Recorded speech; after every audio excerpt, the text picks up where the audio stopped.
প্রধানমন্ত্রী তারেক রহমানকে SSC fail বলায় সংসদে বিরোধী দলের সাথে মারামারি। এদিকে শেখ হাসিনার সাথে দিল্লিতে বৈঠক করলেন ক্রিকেটার সাকিব আল হাসান। জাতীয় সংসদে সরকার ও বিরোধী দলের মধ্যে উত্তপ্ত বাক্য বিনিময় এবং ওয়াকআউটের ঘটনা ঘটেছে। বাংলাদেশের বর্তমান প্রধানমন্ত্রী তারেক রহমান জানে না লেখাপড়া, এমন দাবি করেছিলেন সাবেক প্রধানমন্ত্রী শেখ হাসিনা। দেশের মানুষ বিশ্বাস না করলেও শেখ হাসিনার কথাই সত্য ছিল, এমনটা প্রমাণ মিলছে তারেক রহমানের বিভিন্ন বক্তব্যে ও কর্মকাণ্ডে। আপনি যেটি বলেছেন যে ঘোষণা দিয়েছি উপজেলা পর্যায়ে, যেটি কম্পিউটারের মধ্যে আমি একটা সুইচ টিপলে প্রাথমিক বিশ্ববিদ্যালয়গুলোতে মোট শিক্ষকের সংখ্যা দেশের সকল প্রাথমিক বিশ্ববিদ্যালয় জিয়াউর রহমান ছিল matric pass, Khaleda Zia matric fail, তার ছেলে কয়েকবার বিভিন্ন স্কুল থেকে এক্সপেল হয়ে শেষে শোনা যায় কোন এক অখ্যাত জায়গা থেকে নাকি একটা সার্টিফিকেট জোগাড় করেছে। আমি একটু মাননীয় প্রধানমন্ত্রীকে বলতে চাই, আজকেও আপনার যারা স্ক্রিপ্ট লিখে দিয়েছে এরা কিন্তু প্রাথমিক বিদ্যালয়কে প্রাথমিক বিশ্ববিদ্যালয় বানিয়ে দিয়েছে। সুতরাং আপনাকে বুঝতে হবে যে আপনি কাদের খপ্পরে পড়েছেন। দুই নৌকায় নাকি পা রাখলে পরিণতি খুবই ভয়াবহ হয়। বিএনপিরও কিন্তু সেম ভয়াবহ পরিণতি হতে চলেছে। বাংলাদেশের মানুষের গত 17 বছর গার্জিয়ান ছিল একজন শেখ হাসিনা। উনি কিন্তু বিপদে আপদে, মানুষের বিপদে আপদে, বাংলাদেশের বড় কোনো ক্রাইসিস হলে ঠিকই একটা সমাধান বের করে ফেলতেন। সাকিব আল হাসান বাংলাদেশের সাবেক প্রধানমন্ত্রী ও আওয়ামী লীগের সভানেত্রী শেখ হাসিনার সাথে বৈঠক করেছেন।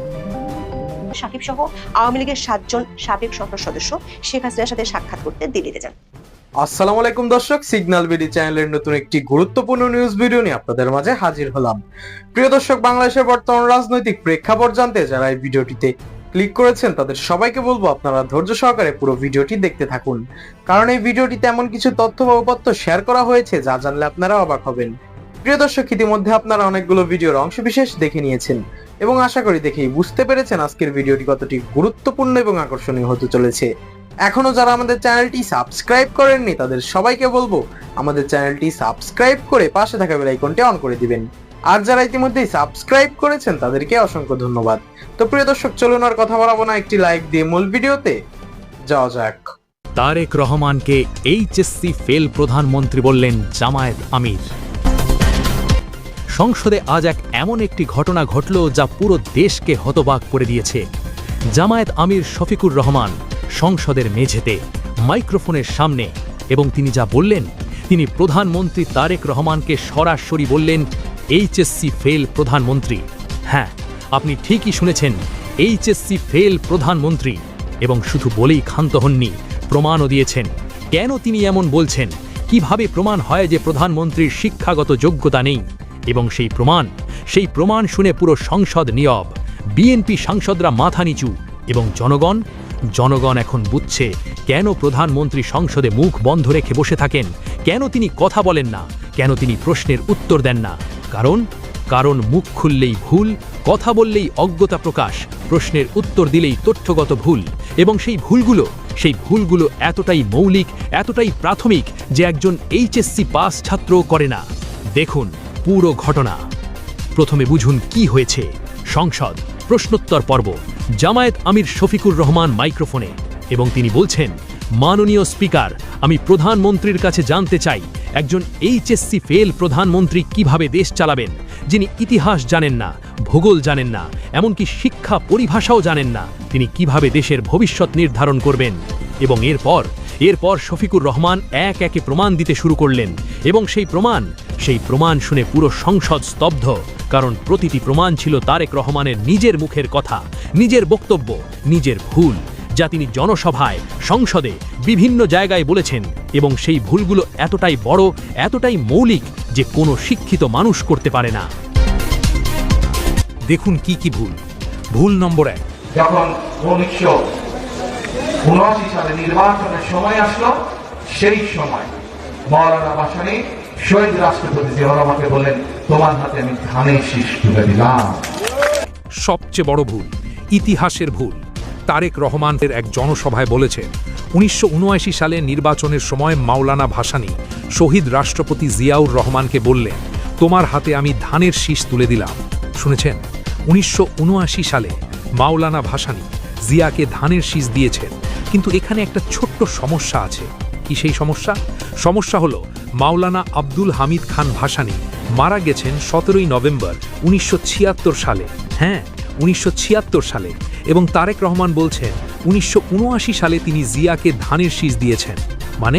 মানে একজন মৃত মানুষ 3 বছর পরে জিয়াকে ধানের শীষ দিয়েছেন। এটা কি ধরনের ইতিহাস, এটা কি ধরনের জ্ঞান? এবং এই ভুল করতে হলে কতটা অজ্ঞ হতে হয়, কতটা ইতিহাস না জানতে হয়। একজন মাধ্যমিক পাস ছাত্রও জানে মৃত মানুষ কিছু দিতে পারে না, কিন্তু প্রধানমন্ত্রী জানেন না। এবং এই ভুল করেছেন জনসভায়, হাজার হাজার মানুষের সামনে, ক্যামেরার সামনে, এবং তারপরেও কেউ তাকে থামায়নি। কারণ তার দলের কেউই জানে না, তারাও অজ্ঞ, তারাও শিক্ষিত নয়। ভুল নম্বর 2, দেশের সকল প্রাথমিক বিদ্যালয় শিক্ষকদের শিক্ষার মান। সংসদে প্রশ্নোত্তর পর্বে হুমাম কাদের চৌধুরী একটি প্রশ্ন করেছেন, প্রাথমিক বিদ্যালয়ের শিক্ষকদের ইংরেজি প্রশিক্ষণ দেওয়া হবে কিনা, এবং তারেক রহমান উত্তর দিচ্ছেন, এবং সেই উত্তরে তিনি বারবার বলছেন প্রাথমিক বিশ্ববিদ্যালয়। হ্যাঁ, প্রাথমিক বিশ্ববিদ্যালয়, একবার নয়, 2 বার নয়, 3 বার। বর্তমানে প্রাথমিক বিশ্ববিদ্যালয়গুলোতে মোট শিক্ষকের সংখ্যা। এবং এখানে সমস্যা কি? সমস্যা হলো প্রাথমিক বিশ্ববিদ্যালয় বলে কিছু নেই। প্রাথমিক বিদ্যালয় আছে, বিশ্ববিদ্যালয় আছে, কিন্তু প্রাথমিক বিশ্ববিদ্যালয় এটা কি? প্রাথমিক স্তরের বিশ্ববিদ্যালয়, কিন্ডারগার্টেন বিশ্ববিদ্যালয়। এবং এই ভুল একজন ক্লাস 5 পাস ছাত্রও করে না, কারণ সে জানে প্রাথমিক বিদ্যালয় মানে স্কুল, বিশ্ববিদ্যালয় মানে ইউনিভার্সিটি, দুটো আলাদা জিনিস। কিন্তু প্রধানমন্ত্রী জানেন না, এবং এই ভুল করেছেন সংসদে, সরাসরি প্রচারে, পুরো দেশের সামনে। এবং তারপরেও কেউ তাকে থামায়নি, কারণ তার দলের কেউই ধরতে পারেনি, তারাও জানে না। ভুল নম্বর 3, ফরিদপুরের জনসভা, এবং তারেক রহমান বলছেন, প্রিয় ভাই বোনেরা, এই ফরিদপুরের চর অঞ্চলগুলো নিয়ে প্রচুর পরিমাণের সোয়াবিন চাষ হয় না? হ্যাঁ, সোয়াবিন চাষ হয় কি? হ্যাঁ না হয় না? এখানে সোয়াবিন চাষ হয় না, কম হয় কেন? ভুট্টা চাষ হয়, রাইট? দেশের ইতিহাসের সফলতম ক্রিকেটার সাকিব আল হাসান প্রায় 2 বছর ধরে আছেন বাংলাদেশের বাইরে। আওয়ামী লীগ সরকারের সাবেক এই সংসদ সদস্য 2024 সালে তার দলের পতনের পর আর বাংলাদেশে ফিরতে পারেননি। এর মধ্যে বিএনপি ক্ষমতায় আসার পর সম্প্রতি সাকিবের দেশে ফেরা এবং বাংলাদেশ দলের হয়ে খেলার বিষয়টি আবারও আলোচনায় উঠে এসেছে। এমন আলোচনার মধ্যে খবর হলো সাকিব আল হাসান বাংলাদেশের সাবেক প্রধানমন্ত্রী ও আওয়ামী লীগের সভানেত্রী শেখ হাসিনার সাথে বৈঠক করেছেন। সাকিব সহ আওয়ামী লীগের 7 জন সাবেক সংসদ সদস্য শেখ হাসিনার সাথে সাক্ষাৎ করতে দিল্লিতে যান। সাকিব ছাড়া বাকি 6 জনের মধ্যে মৌলভীবাজার, শেরপুর, লক্ষ্মীপুর এবং চুয়াডাঙ্গার 1 জন ও ময়মনসিংহের 2 জন সাবেক সংসদ সদস্য ছিলেন। বৈঠকে ছিলেন এমন 3 জন সাবেক সংসদ সদস্য দাবি করেছেন আলোচনায় আওয়ামী লীগের কার্যক্রমের উপর নিষেধাজ্ঞা ও দলটির ভবিষ্যৎ কর্মতৎপরতা নিয়ে আলোচনা হয়েছে। তাদের দাবি খুব শিগগিরই নিষেধাজ্ঞা তুলে নেওয়ার দাবিতে আইনি সহ নানামুখী তৎপরতা শুরু করবে দলটি। প্রশ্ন হলো, বাংলাদেশের সাবেক স্পিকার শিরিন শারমিন চৌধুরীর মুক্তির পর রিফাইন্ড আওয়ামী লীগ গঠনের প্রচেষ্টা নিয়ে নানা মহলে আলোচনা শোনা যাচ্ছে। এরই মধ্যে শেখ হাসিনা সাকিব আল হাসান সহ 7 সাবেক এমপিকে দিল্লিতে ডেকে নিয়ে বৈঠক করলেন। এমন খবর আসলে কি বার্তা দেয়? বৈঠকে ছিলেন এমন কয়েকজন নেতা বলছেন আওয়ামী লীগ রিফাইন্ড হবে, মানে বড় রকমের পরিবর্তন দলটিতে আসতে যাচ্ছে, তবে সেটি শেখ হাসিনার নেতৃত্বেই হবে, এমন ধারণাই তারা বৈঠকে পেয়েছেন। অন্যদিকে দিল্লির পররাষ্ট্র মন্ত্রণালয়ের একটি সূত্র বলছে, দিল্লিতে বাংলাদেশের পররাষ্ট্রমন্ত্রী খলিলুর রহমানের বৈঠকের সূত্র ধরে বেশ কয়েকটি গুরুত্বপূর্ণ ইস্যু নিয়ে ভারত ও বাংলাদেশের শীর্ষ পর্যায়ে আগামী মাসের প্রথম দিকে উচ্চ পর্যায়ের বৈঠক অনুষ্ঠিত হবে। সেই বৈঠকে পানি, সীমান্ত এবং বাণিজ্য সমস্যার সাথে শেখ হাসিনা ও আওয়ামী লীগ ইস্যু নিয়ে আলোচনা হবে। শিগগিরই যে এমন একটা বৈঠক হতে যাচ্ছে সে ইঙ্গিত 16 এপ্রিল দিল্লিতে ভারতের পররাষ্ট্র মন্ত্রণালয়ের নিয়মিত সংবাদ সম্মেলনে মুখপাত্র রণদীপ জয়সওয়াল দিয়েছেন। ওয়ানডে কিংবা টি20 অথবা টেস্ট, যে ফরম্যাটই হোক না কেন, একসময় সাকিব আল হাসানকে ছাড়া বাংলাদেশ দল কল্পনাই করা যেত না, কারণ এই অলরাউন্ডার একসাথে 2 ক্রিকেটারের সার্ভিস দিতেন। 2024 সালের 5 আগস্ট আওয়ামী লীগ সরকারের পতনের পর মাগুরা 1 আসনের সাবেক সংসদ সদস্য সাকিব আর বাংলাদেশে ফিরতে পারেননি। রাজনৈতিক পট পরিবর্তনের পর জাতীয় দলের হয়ে দেশের বাইরে 4টি টেস্ট খেলতে পেরেছিলেন তিনি। 2024 সালের অক্টোবরে দেশের মাঠে দক্ষিণ আফ্রিকার বিপক্ষে টেস্ট খেলে আন্তর্জাতিক ক্রিকেটকে বিদায় জানানোর ইচ্ছা ছিল তার। সে ম্যাচ খেলতে দেশের পথে রওনাও দিয়েছিলেন তিনি, কিন্তু পরে নিরাপত্তার অজুহাতে তাকে থমকে যেতে হয় মাঝপথে। অভিযোগ আছে তখনকার অন্তর্বর্তী সরকার সাকিবকে দেশে ফিরতে দেয়নি। অন্তর্বর্তী সরকারের ক্রীড়া উপদেষ্টা আসিফ মাহমুদ সজীব ভুঁইয়ার আপত্তির কারণে সাকিবের তখন দেশে ফেরা সম্ভব হয়নি। সেই থেকে সাকিবের ক্যারিয়ারের অনিশ্চয়তার দোলাচলে তুলছে। পরবর্তীতে নানা সময় বিভিন্ন সাক্ষাৎকারে এই অলরাউন্ডার বলেছেন দেশের মাঠ থেকেই তিনি ক্রিকেট ক্যারিয়ারের ইতি টানতে চান। সবশেষ বাংলাদেশের ইংরেজি দৈনিক দ্য ডেইলি স্টারকে একটি সাক্ষাৎকার দিয়েছিলেন দেশের ইতিহাসের সফলতম ক্রিকেটার সাকিব আল হাসান। সেই সাক্ষাৎকারে সাকিব জানিয়েছিলেন সর্বোচ্চ মঞ্চে খেলার তাড়না আগের মতোই আছে তার, আপাতত বাংলাদেশে ফিরে খেলতে চান। খেলার পাঠ শেষ হয়ে গেলে ফের রাজনীতিতে জড়িত হওয়ার ইচ্ছা আছে তার। বাংলাদেশের ক্রিকেট থেকে সাকিব গত 2 বছরে অনেক দূরে থাকলেও তাকে নিয়ে আলোচনা থেমেছিল না। সেই প্রসঙ্গের পালে আরো জোর হাওয়া লাগে গত জানুয়ারিতে। বিসিবি সেই সময়ের পরিচালনা পর্ষদের সভা শেষে তখনকার পরিচালক আমজাদ হোসেন জানিয়েছিলেন সাকিবকে আবার তারা জাতীয় দলের জন্য বিবেচনা করবেন। এরপর ত্রয়োদশ জাতীয় সংসদ নির্বাচনে বিএনপি জিতে সরকার গঠনের পর সে আলোচনা আবারও সামনে আসে। বিসিবির পরিচালক আসিফ আকবর জানিয়েছিলেন সাকিবের মামলার ফাইল নিয়ে কাজ চলছে এবং দ্রুতই তিনি মাঠে ফিরতে পারেন বলে আশা করা হচ্ছে। তবে সাকিবের ক্রিকেটে ফেরা নিয়ে কিছুটা ভিন্ন সুর শোনা গেছে যুব ক্রীড়া প্রতিমন্ত্রী আমিনুল হকের কণ্ঠে। তিনি জানিয়েছিলেন আইনি প্রক্রিয়ার মাধ্যমে নিজেদের নিরাপরাধ প্রমাণ করতে পারলে সাকিব ও মাশরাফি বিন মুর্তজা আবার দেশের মাটিতে খেলতে পারবেন।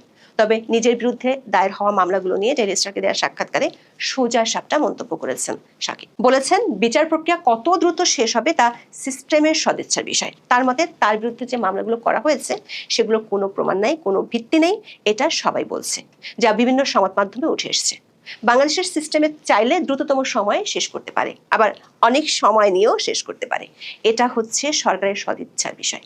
দর্শক, সাকিবের বিরুদ্ধে যে ঘটনার জন্য হত্যা মামলা দায়ের করা হয়েছিল সেই সময় তিনি কানাডায় টি10 ফ্রাঞ্চাইজি লিগ খেলছিলেন। সাকিবের দেশে ফেরা না ফেরা কিংবা বাংলাদেশের হয়ে খেলবেন কি খেলবেন না, সাকিব ভক্তদের মাঝে এমন আলোচনার মধ্যে খবর হলো সাকিব আল হাসান দিল্লিতে গিয়েছেন। সেখানে তিনি দেখা করেছেন দিল্লিতে থাকা বাংলাদেশের সাবেক প্রধানমন্ত্রী ও আওয়ামী লীগের সভানেত্রী শেখ হাসিনার সাথে। সাকিব আল হাসানের সাথে আওয়ামী লীগের আরো 6 জন সংসদ সদস্য দিল্লিতে গিয়েছিলেন। এই 6 জন সাবেক সংসদ সদস্য এখন কলকাতায় আছেন। এরা হলেন মৌলভীবাজার 2 আসনের সাবেক এমপি ও আওয়ামী লীগের সাংগঠনিক সম্পাদক শফিউল আলম চৌধুরী নাদেল, ময়মনসিংহ 2 আসনের সাবেক সংসদ সদস্য এবং সাবেক গৃহায়ন ও গণপূর্ত প্রতিমন্ত্রী শরীফ আহমেদ, ময়মনসিংহ 10 গফরগাঁও আসনের সাবেক এমপি ফাহমি গোলন্দাজ বাবেল, শেরপুর সদর আসনের সাবেক এমপি ছানোয়ার হোসেন ছানু, লক্ষ্মীপুর 2 আসনের সাবেক এমপি অ্যাডভোকেট নুরুদ্দিন চৌধুরী নয়ন ও চুয়াডাঙ্গা 2 আসনের সাবেক এমপি আলী আসগর টগর। আওয়ামী লীগের একাধিক সূত্র বলছে শেখ হাসিনা গত 2 বছর ধরে দিল্লিতে দলীয় নেতাদের ডেকে নিয়ে বিভিন্ন সময় বৈঠক করেছেন। প্রায় এই ধরনের বৈঠক হয়, সেসব বৈঠকে বিভিন্ন দিক নির্দেশনা তিনি দিয়ে থাকেন। তবে এবারের বৈঠকটি এমন এক সময় হয়েছে যেখানে কয়েকদিন আগে বাংলাদেশের জাতীয় সংসদে আওয়ামী লীগের কার্যক্রম নিষিদ্ধ করার জন্য অন্তর্বর্তী সরকারের জারি করা অধ্যাদেশটি আইন হিসেবে পাশ করা হয়। আবার একই সময় বাংলাদেশের জাতীয় সংসদের সাবেক স্পিকার শিরীন শারমিন চৌধুরীকে গ্রেপ্তার দেখিয়ে 6 দিনের মধ্যে জামিন দেওয়ার ঘটনাও ঘটেছে। এরপর থেকে বাংলাদেশে নানা মহলে আলোচনা চলছে শিরীন শারমিনকে সামনে রেখে একটি রিফাইন্ড আওয়ামী লীগ গঠনের চেষ্টা শুরু হতে পারে।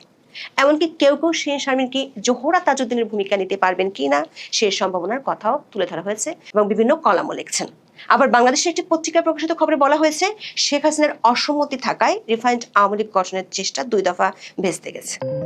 শেখ হাসিনার সাথে বৈঠকে ছিলেন দলটির এমন 3 জন সাবেক এমপি নাম প্রকাশ না করার শর্তে জানিয়েছেন রিফাইন্ড আওয়ামী লীগের গুঞ্জন, শিরীন শারমিনের জামিন, দলের বর্তমান অবস্থা, এসব বিষয়ে বৈঠকে আলোচনা হয়েছে। কিন্তু রিফাইন্ড আওয়ামী লীগের যে কথাটি উঠে এসেছে সেটি সত্যি নয় বলে তারা দাবি করেছেন। ইতিমধ্যে যুবলীগ, স্বেচ্ছাসেবক লীগ ও ছাত্রলীগের অনেকগুলো জেলা ও উপজেলা এবং থানা কমিটি করা হয়েছে।